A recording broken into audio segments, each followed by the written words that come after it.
friends! Can't wait to share with you my yoga teacher training update from weekend number 4. I cannot believe that of my 200 hours, I am 70 hours in already. So can't wait to just share what happened this weekend. And if you watched from last week, or weekend number 3, I had a really rough weekend in terms of pain in my knee, my injured left knee. And so I went into weekend number 4 really wanting to protect that knee and be more aware of it. Which brings me to the word of the weekend, which was awareness for me.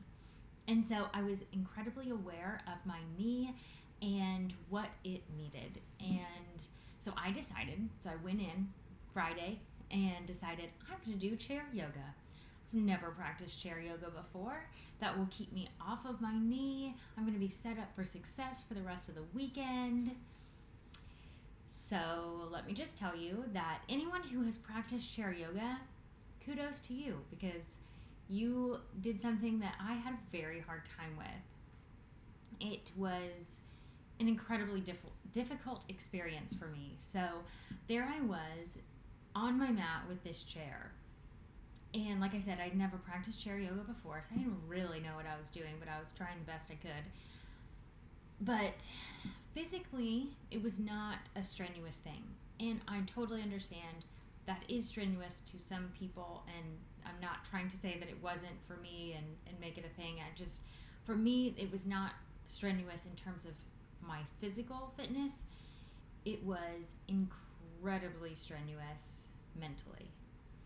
So I recognize, and I am very aware, that when I was sitting on a chair and the rest of the room was standing, I had a very difficult time with that. All I wanted to do was to stand up, get rid of that chair, and practice like I knew I could.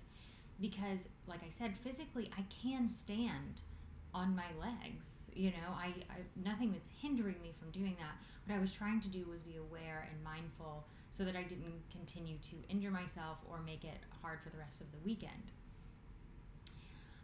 All I have to say is it was not my fave. Chair yoga, not my fave. Maybe it's awesome for a lot of people. I think in that moment, it was probably 99% mental, not my fave, and it actually was pretty cool physically to do that and have that as an option. But up here, it was not good for me. So all I could think about for the better part of an hour was I want to stand up and get rid of this dang chair. So I could not wait for Shavasana. Could not wait. I was just itching for it to be there quicker than it was. And so when it finally came time for Shavasana, I was so excited to stand up and move that chair. And if anyone was watching my face at that time, they would know that I could not wait to move that dang chair. So I moved the chair, and I'm here to tell you, I did not expect what came next. I just didn't. So this has happened to many people. I've heard stories about this. I have heard numerous of my teacher friends talk about this happening. It is not uncommon whatsoever. It has just never happened to me. And it's interesting to me, and I'm very aware that it happened after that extremely frustrating situation for me. So I lay down in Shavasana in my super comfy situation that I have going on my mat, and I cried in Shavasana. Never happened to me before. Like I said, so many people, this happens more often than it doesn't, I think. But it's never happened to me. But I think that frustration just melted away, and I was probably beating myself up more than I even knew I was doing it. And my body just released it in tears. And so it was a very sweet moment.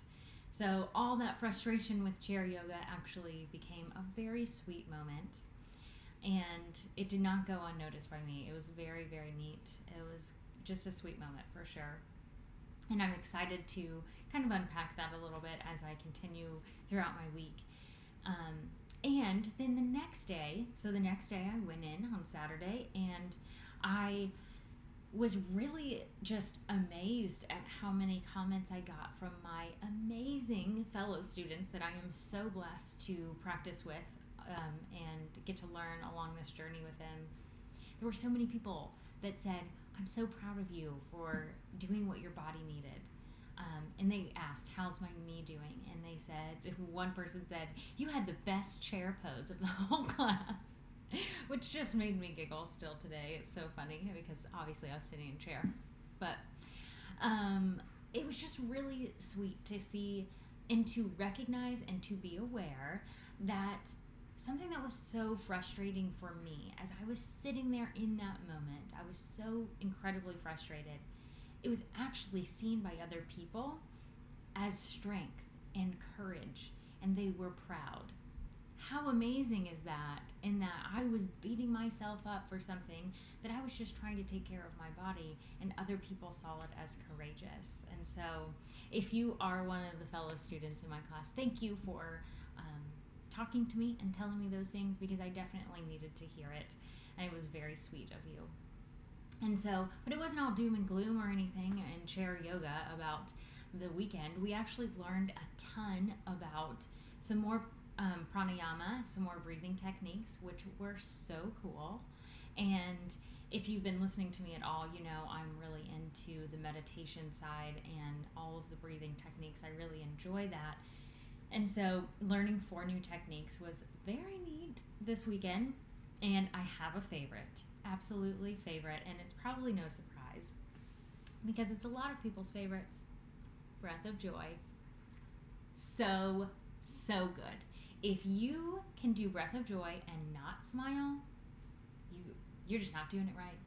That's all I'm going to say. I know there's not a wrong way and a right way of doing things, but I just don't know how you could do it without smiling. It is just a beautiful exercise, and I really enjoyed learning about it. So we learned a few others, and one was not my favorite. I can't remember. I'm like trying to think of the Sanskrit name right now, but it's the one where you big inhale and you have the exhales a ton and you just move your belly. That was not my favorite. I had a really hard time with that one. Didn't love that one, but maybe with some practice, but that was okay. It was just one of those moments where I was like, it is so interesting to see this one worked so well for me. This one did not land with me at all. And so, of course, you know I'm going to take the marketing spin on this and say, just like a breathing technique, just like an asana practice, and something lands with you and something doesn't, that's exactly how you would market your business. You know, I say to people all the time, I am on Instagram, love Instagram, it's my jam. I'm not on Twitter. No one's paying attention to me on Twitter, so why in the world would I spend my energy doing it? And so that doesn't land with me or my target audience, who is you. You are probably not on Twitter either. And so you have to pick like what lands with you, because I love spending time on Instagram. It's fun. It breathes life into my business, and so Twitter doesn't. So I choose one and not the other, and it's all okay. You don't have to do all the things, just like you don't have to do all the breathing techniques that are in your toolbox as a yoga teacher. So awareness was a big thing for me this past weekend, and I am more aware of my knee, how I am treating myself in certain situations, and aware of my breath. And so it has been just an enlightening weekend, and I have enjoyed it. So I have a few weeks off, and then I will be coming back in a few weeks. So I'm excited for weekend number 5, but 70 hours done. So excited. So keep watching. Thank you so much for watching, by the way. I appreciate you listening to me, and I hope that you can relate or it inspires you in some way. And let me know. Let me know on Instagram, not Twitter. All right. Until next time. See you soon.